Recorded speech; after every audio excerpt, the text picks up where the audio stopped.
Uma boa tarde a todos, um prazer enorme começar a semana compartilhando um estudo com vocês.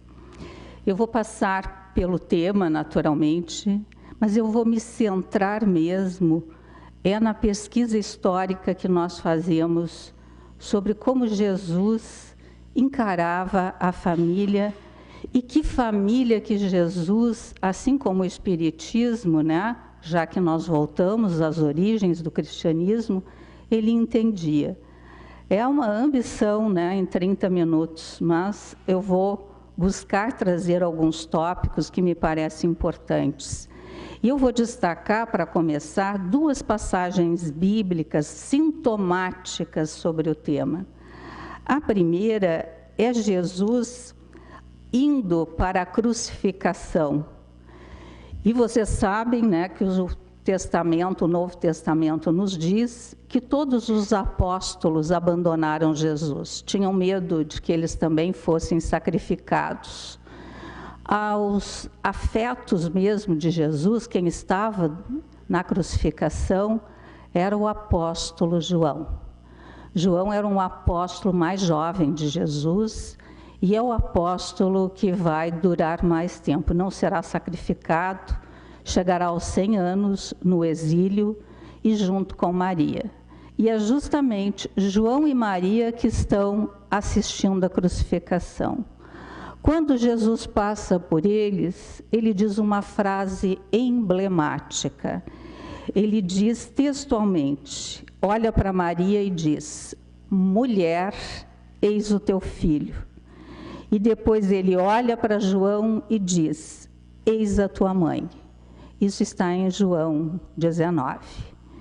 Numa outra passagem, Jesus está dentro de uma casa conversando com uma série de pessoas, inclusive os apóstolos. E um deles vai lá e diz: mestre, a sua mãe e os teus irmãos estão lá fora e querem falar contigo. Jesus, de uma forma enigmática, olha e diz: mas afinal de contas, quem é a minha mãe e quem é os meus irmãos?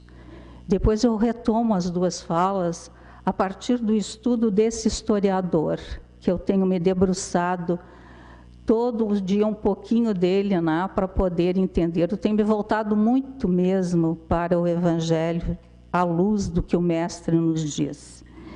Mas eu também quero lembrar para vocês que, para falar deste tema, nós não podemos deixar de olhar a terceira parte do Livro dos Espíritos, que fala sobre a lei de sociedade. E o que diz a lei de sociedade no seu bojo? Ela diz que eu não progrido, vocês não progridem sem o contato com outro ser humano. Essa história de dizer que eu só me conheço eu, sentada, pensando, não é uma verdade. Quem tem a chave de quem eu sou é os outros. É através dos embates que nós temos com os outros. Eu só vou saber se eu sou egoísta se eu tenho em contato com o outro, se o outro coloca isso à prova. Senão eu só vou ficar elucubrando, pensando. E essa é uma coisa bem importante. A outra coisa que a lei de sociedade nos diz é que nós somos todos interdependentes. A gente passa toda a nossa vida adulta querendo ser independentes. Eu não vou depender de ninguém. Essa é a nossa grande ilusão também. Já acabei de falar que a gente, para crescer e evoluir, seja em que faixa, nós precisamos do outro. Mas Deus, na sua infinita sabedoria, Ele escancara para nós duas fases do nosso desenvolvimento em que nós somos absolutamente dependentes do outro. É na infância, porque nós nascemos completamente desamparados, fragilizados. Nós somos a única espécie que, se não tiver alguém que me der algo para comer, eu morro.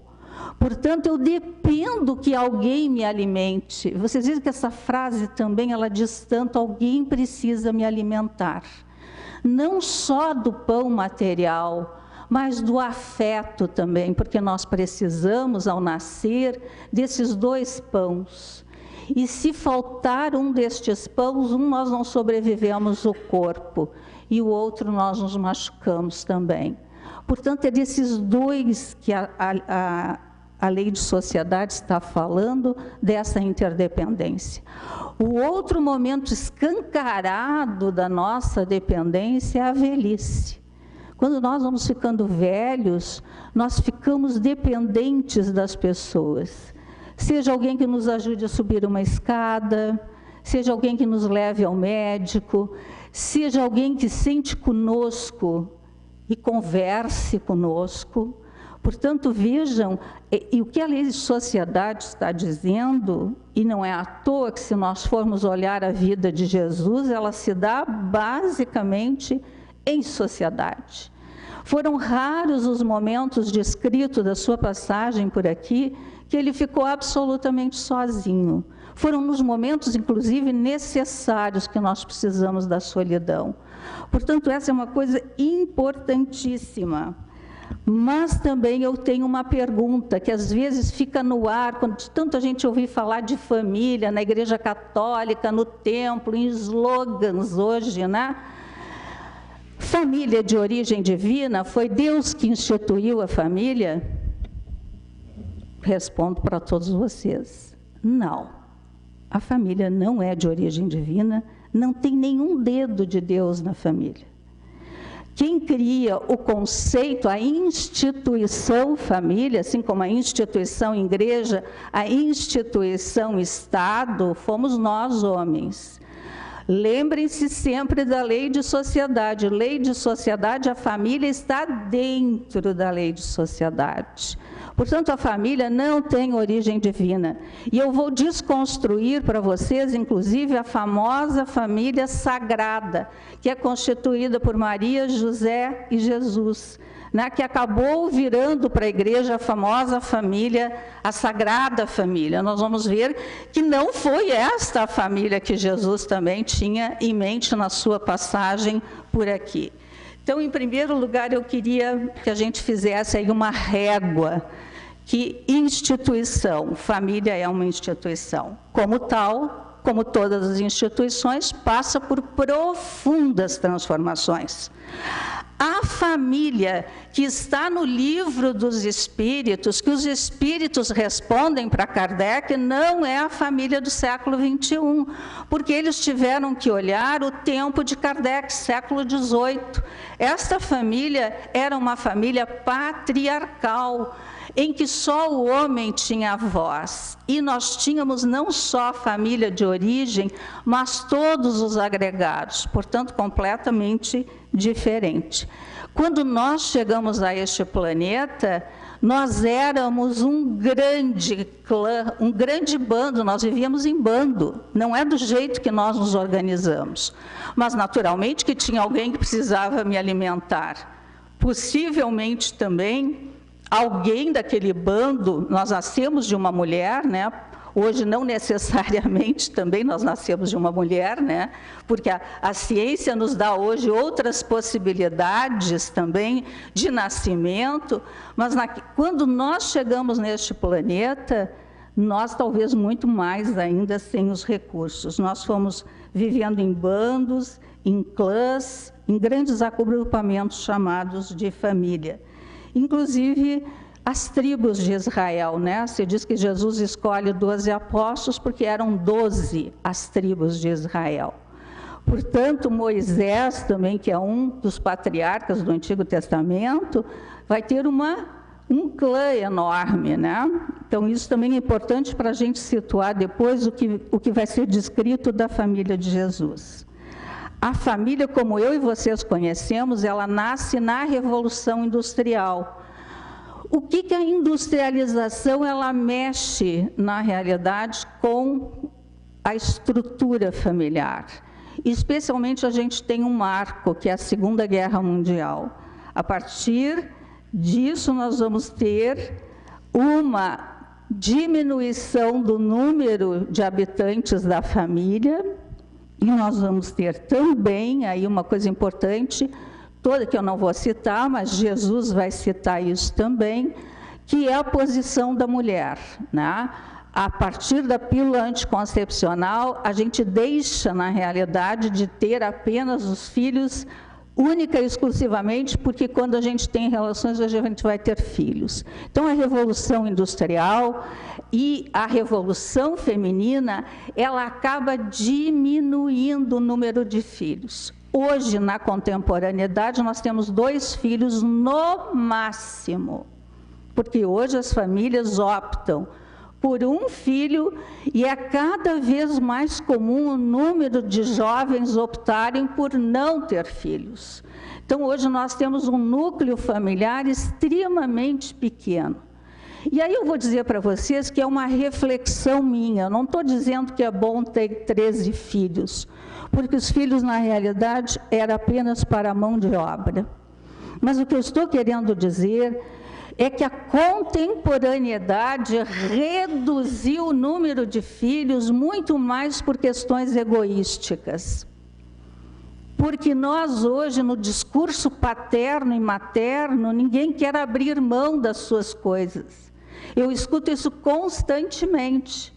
Então, a paternidade e a maternidade de um filho já é alguma coisa, né, que nós vivenciamos na contemporaneidade. Para mim, nós vamos reduzindo a capacidade de amar, inclusive.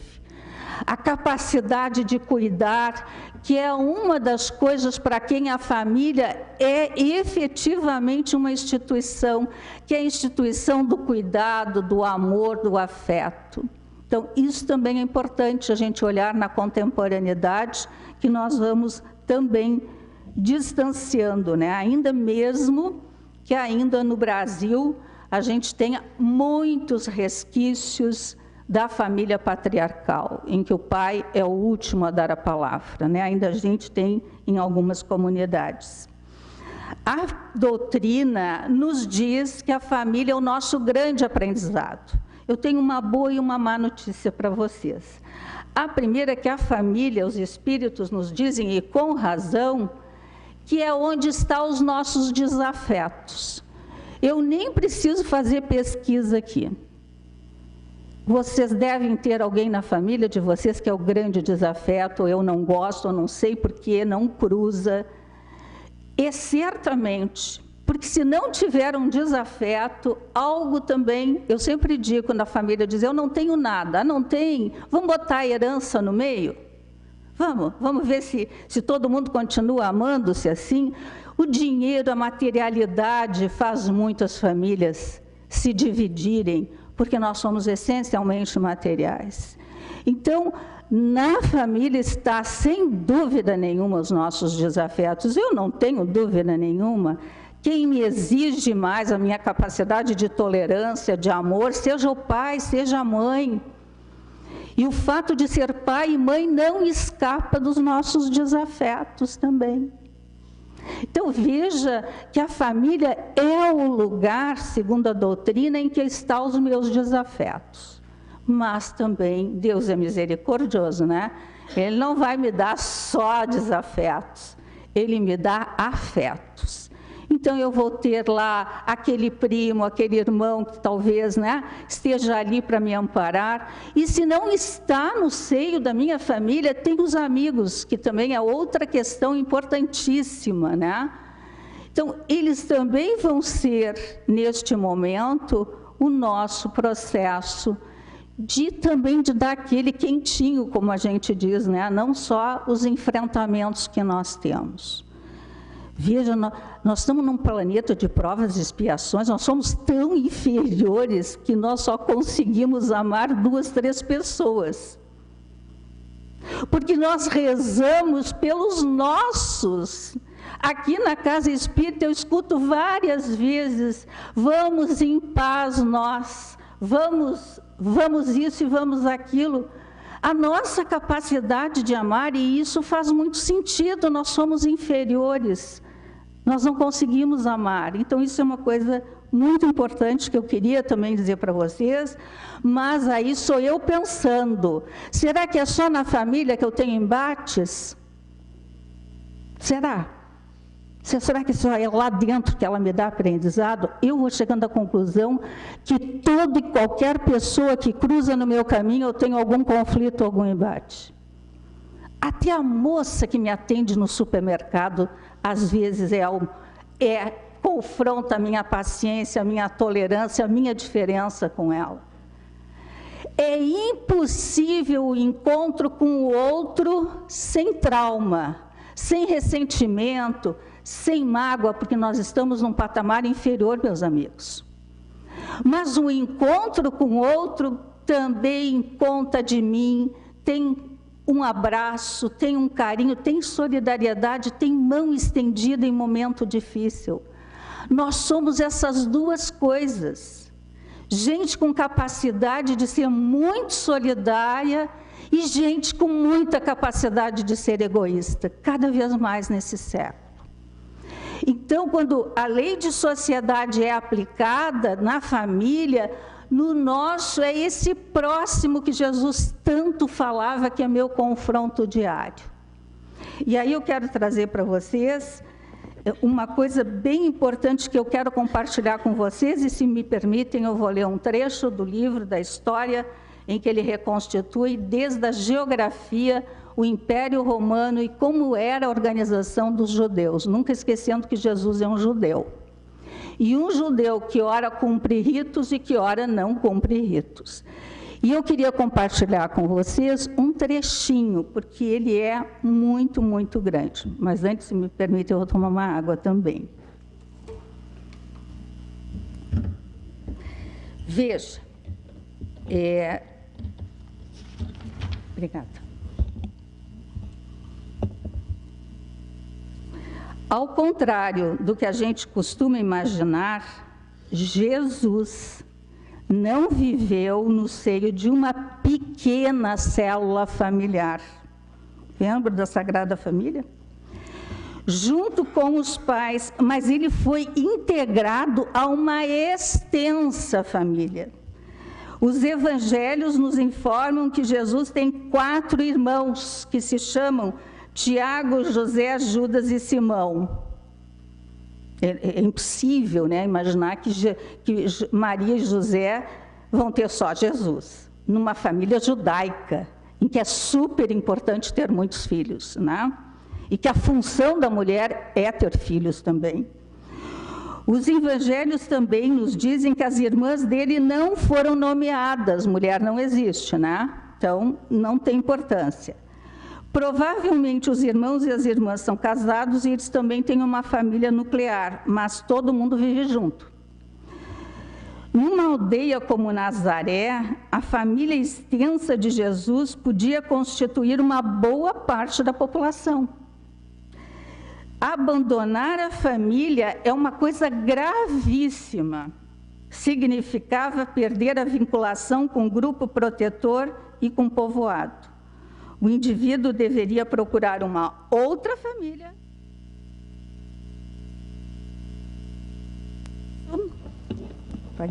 Por isso, a decisão de Jesus, né, de abandonar a família soa estranha para nós, para a época, né? Para nós não, mas para a época. Veja bem, fora da família, o indivíduo fica sem proteção. Ele é só na família que ele encontra a identidade dele. E ainda a família se estende a todo o clã.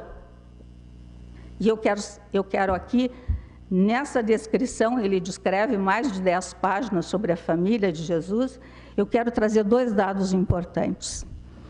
Nós estamos numa sociedade muito mais patriarcal. Só o homem tem voz. Jesus tem mulheres ao seu redor. E mulheres, às vezes, não de boa vida e de boa recomendação. Vocês conseguem imaginar o que foi a heresia para o povo judeu, para os homens do Sinédrio, que tinha a lei, que esse homem dava voz às mulheres, nós que ainda continuamos pedindo voz no século 21 e não nos é dada em todos os espaços?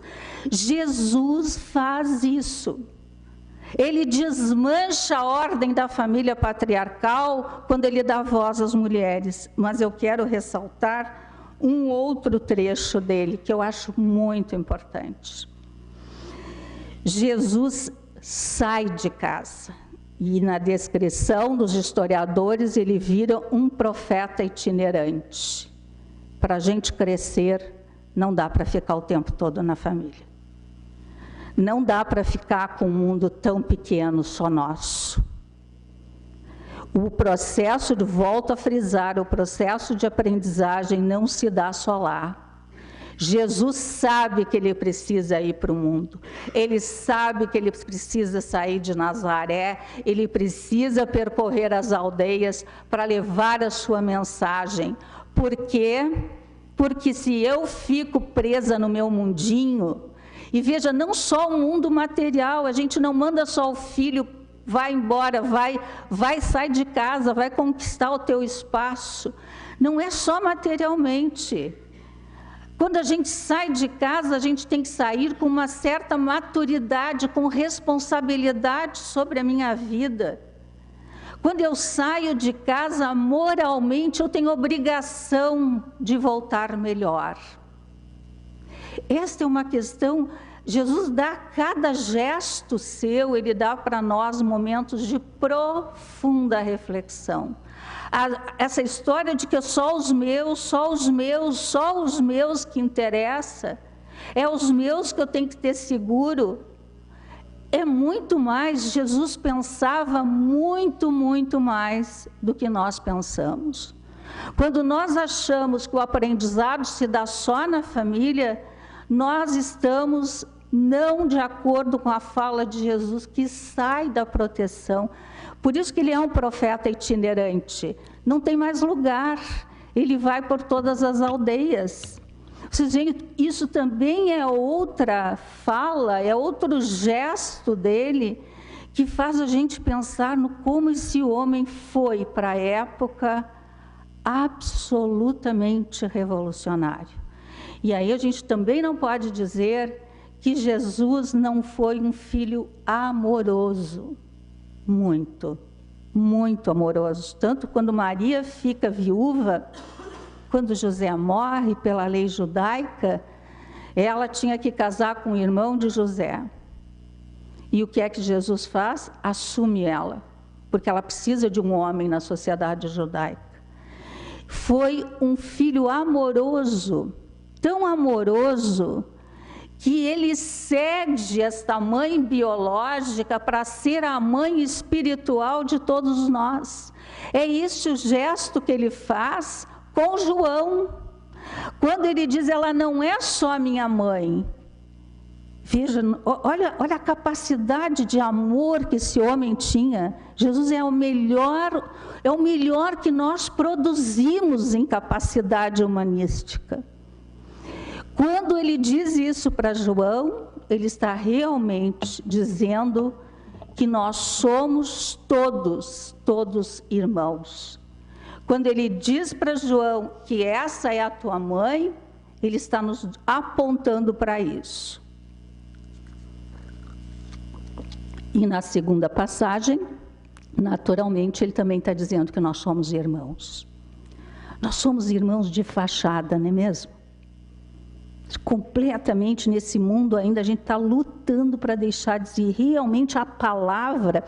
E eu sou uma pessoa que trabalha muito com a palavra, eu cuido muito a palavra.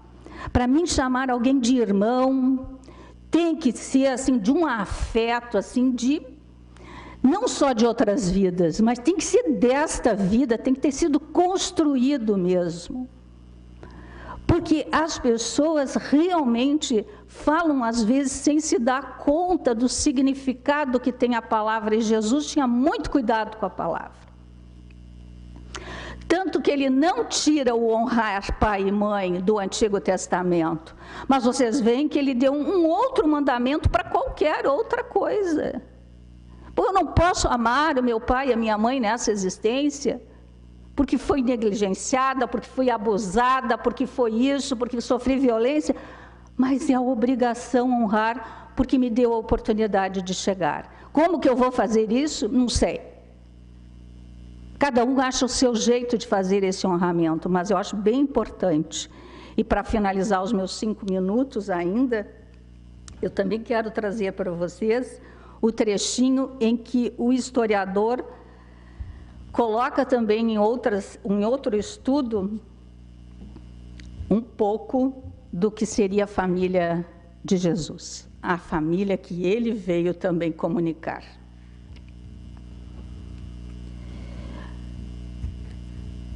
No grupo de seguidores de Jesus, tem pessoas de diferentes procedências, mas Jesus vê a todos como uma família. Eu também acho, pelo estudo da doutrina, que mesmo na nossa família, a gente venha de lugares diferentes. E quando eu falo lugares, a gente está em patamares de evolução diferentes também. Porque aí entra a misericórdia de Deus. Já pensou todo mundo ignorante? Não dá para ser, né? Já pensou o planeta inteiro ignorante? Não. Tem uma metade que vai para a rua pedir paz. Vai uma metade que não quer violência. Vai uma metade que acha que dá para se distribuir alguma coisa que se tem, mas não só aquilo que eu posso dar, aquilo que eu não posso dar também.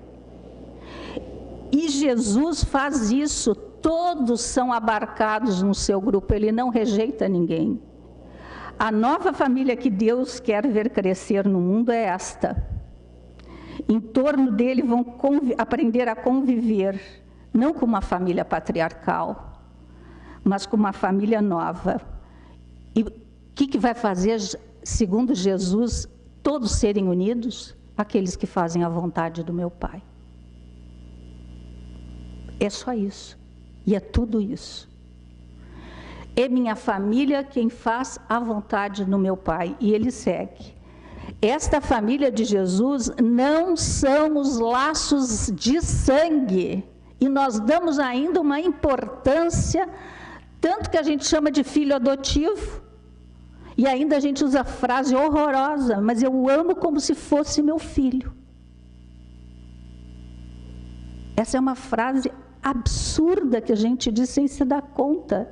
Não é essa frase que Jesus coloca. E aí tem mais laços de sangue, nem interesses econômicos. Os casamentos desde a Idade Média se dão por interesses. E eu, de vez em quando, não querendo correr os meus olhos pela internet, eu ainda leio post em que mulher feliz é aquela que casa com homem rico. Não case com pobre, senão tu vai ser infeliz. Século 21. Nós continuamos com a ideia de nos unirmos as pessoas pelos interesses econômicos. Nós damos mais importância para quem tem, para quem mora no determinado bairro e quem não mora no determinado bairro. A gente viu o quanto foi de preconceito que nós temos na própria cidade que habitamos com as enchentes. O lado de cá e o lado de cá. Esses são os interesses econômicos que permeiam ainda as nossas relações. Elas não se juntam para defender o status social, e a honra consiste em fazer a vontade do Pai. Não é uma família estruturada hierarquicamente, entre eles reina a igualdade. Não é uma família fechada em si mesma, mas aberta e acolhedora. Sem dúvida, são esses os traços de que Jesus mais cuida entre os seus seguidores e as suas seguidoras. A igualdade de todos e a acolhida serviçal aos últimos. É esta herança que ele quer deixar atrás de si, um movimento de irmãos e de irmãs, a serviço dos pequenos e dos desvalidos. Este movimento era símbolo do germe do reino de Deus. Portanto, meus amigos, eu espero ter feito vocês olharem para as duas frases de Jesus e o que significa família para ele. Vamos chegar a ela agora? Não, é óbvio que não. Temos muita caminhada, temos muitos séculos para a gente poder se olhar e se reconhecer como o mesmo Pai. Muito difícil para nós, mas eu quero dizer que mesmo com toda essa dificuldade, não custa abrir o portão da nossa casa. Não custa olhar o mundo um pouquinho mais do que acerca dos nossos afetos. Deus nos fez grande, e amar a poucos é nos tornar muito pequenos. Uma excelente semana para todos.